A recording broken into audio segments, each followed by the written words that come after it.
And if you enjoy watching really uncomfortable, awkward video, this next segment is for you because President Trump is once again clashing with the Fed just days before a decision on interest rates. That should happen maybe early next week. Yeah. In a meeting with the Fed chairman yesterday, Trump tried to ramp up pressure to lower rates. Doug Lazader live in Washington, D.C. with more on this. Good morning, Doug. Oh, let's look at the awkward video. Yeah, listen, no one looks good in, well, very few people look good in helmets, but we'll show you that here in a second. The markets are not expecting the Fed to cut interest rates next week, despite a lot of pressure coming from the president. And some of that pressure was delivered with helmets in person yesterday. The 2.7 is now 3.1. I'm not aware of that. Yeah, it just came out. The hard hats might as well have been combat helmets for President Trump and Fed Chairman Jerome Powell yesterday. In a highly unusual move, Trump visited Fed headquarters in Washington amid a hugely expensive renovation project there that has already run into the billions, well over budget.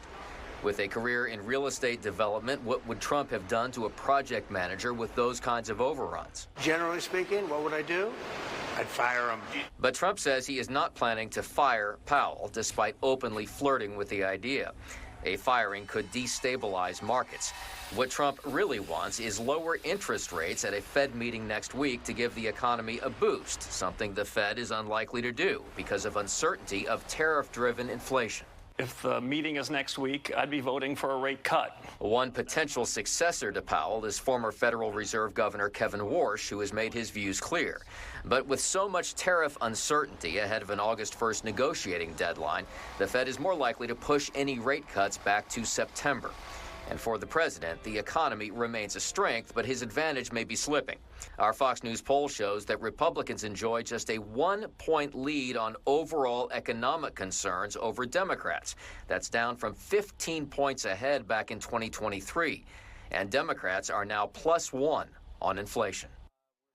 And by the way, the Fed says one of the reasons why the renovation costs shot up so much is because of, wait for it, inflation, the very thing the Fed is supposed to rein in. Yeah. Back to you guys.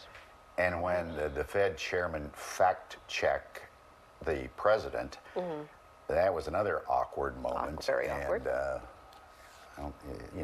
Yeah, I mean, they had a disagreement about which buildings were covered under that estimate. You know, even if you go with the low number, though, $2 billion.